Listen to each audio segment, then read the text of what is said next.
এখনকার দিনে সবেই ভেজাল, যা দেখবেন সবেতেই ভেজাল, খাবার দাবারে ভেজাল, শাকসবজিতে ভেজাল, বিভিন্ন জিনিসে ভেজাল, সব কিছুতেই ভেজাল, কোনো কিছুই আর খাঁটি নাই। এমনকি খাবার দাবার তো ছেড়েই দিন, মানুষের সম্পর্কগুলোতেও ভেজাল, মানুষের চরিত্রগুলোতেও ভেজাল, সব কিছুতেই ভেজাল।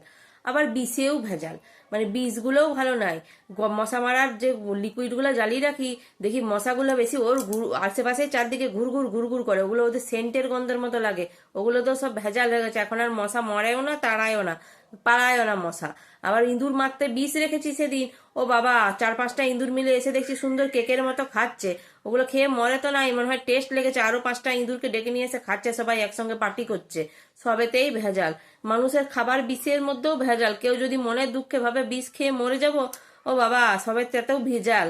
সে বিষ খেয়ে এখন আর কেউ মরে না, দুবার বমি হবে বেঁচে যাবে। মানে ভেজালটা যে কি লেভেলে গেছে সে আর কি বলবো, শান্তিতে মানুষের মরতেও পারবে না।